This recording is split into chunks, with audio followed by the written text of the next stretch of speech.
La verdad que nosotros lo que siempre decimos es que este no es un tema nuevo, ¿no? Es un tema que existió siempre. De hecho, si ustedes se remontan a su época escolar, quizás recuerden situaciones que se puedan asemejar a lo que hoy llamamos bullying o acoso escolar. Lo que pasa es que hoy sabemos, por las investigaciones, ¿no?, los efectos, como bien vos decías, los efectos que tiene este tipo de conductas sobre los chicos, efectos a corto, mediano y también a largo plazo, efectos de diferentes tipos, es decir, efectos sobre el rendimiento escolar, efectos psicológicos, efectos sociales, es decir, sabemos un montón de cosas que hicieron sacar esta cosa del lugar donde estaban antes, que era el lugar de gozo de chicos, ¿no? Es como que antes se decía, bueno, estas son cosas de chicos, son cosas que pasan en todas las escuelas, que hace que los chicos crezcan y se hagan más fuertes. Y bueno, hoy sabemos que no, que esto no son cosas de chicos, que es más, este es un problema de adultos, que los adultos tienen que resolver. Y a diferencia de las cosas de chicos, que por ejemplo los conflictos normales, que son cosas de chicos y que dejan aprendizajes, el bullying, el acoso escolar no deja un aprendizaje y es algo negativo y tóxico para el crecimiento de un chico. El problema es que pasa inadvertido, ¿no? El problema es que por la falta de conocimiento, porque no se sabe detectar, o porque está naturalizado, o porque, bueno, diversos motivos, la verdad a veces muy complejos, hace que se naturalice y no se detecte a tiempo. Y cuando el acoso escolar no se detecta a tiempo, bueno, como todo problema crónico que no se detecta a tiempo, va creciendo, se enquista y bueno, y impacta mucho más grave sobre el niño y también sobre las familias, ¿sí? Candelaria, hablamos de las víctimas de bullying, pero ¿qué podríamos decir de aquellos que ejercen el bullying? O sea, de dónde viene este maltrato, si se trata de alguna cuestión familiar y algún tipo de abuso psicológico, maltrato psicológico, o también puede ser verbal o físico. ¿Se sabe más o menos de dónde viene estas cuestiones? Mira, nosotros antiguamente hablábamos del perfil del niño víctima y el perfil del agresor, y esto del perfil, hablar de los perfiles es más bien un concepto que se trae de la criminología, que un poco, si querés, estigmatiza o etiqueta a los chicos, porque los chicos están en un periodo de crecimiento, con lo cual hablar de perfiles no es lo más adecuado. Así que hoy lo que hacemos es cambiar un poco esta manera de llamarlo y hablamos de factores de riesgo, ¿sí?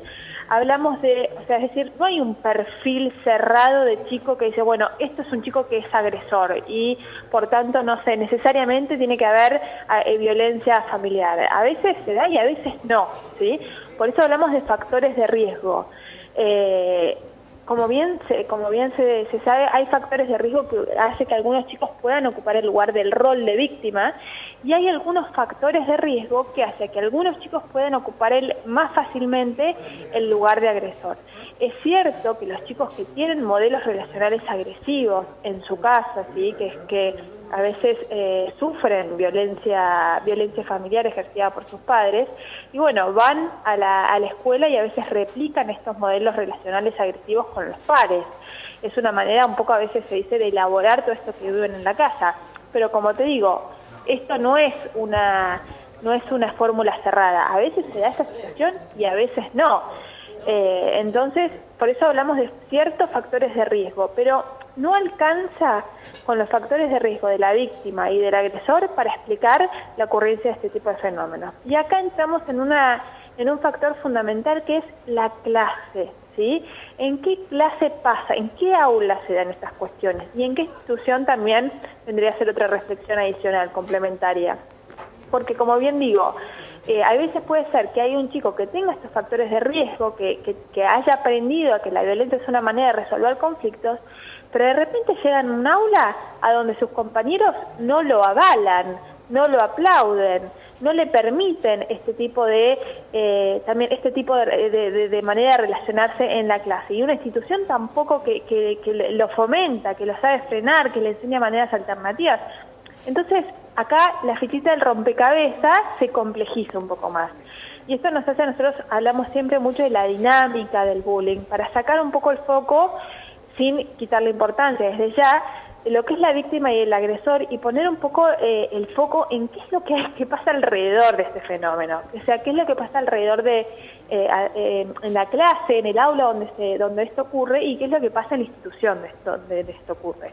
Y de hecho, para cerrar esta pregunta, las investigaciones lo que dicen es que esto está muy asociado a lo que es el clima socioemocional del aula y de la escuela. O sea, esto no pasa en cualquier lado, ¿sí? O sea, tiene que haber, como decimos, una tierra fértil. Entonces, por eso es que tenemos que trabajar con una mirada muy sistémica, es decir, mirando a qué es lo que está ocurriendo en el contexto, ¿no? Entonces, bueno, justamente esto es otro de los motivos por el cual, más allá del impacto que tienen sobre el niño, todas las instituciones y las instituciones escolares tienen que trabajar en eso porque hay factores que son especiales al contexto que pueden ser un factor de riesgo a veces muy determinante.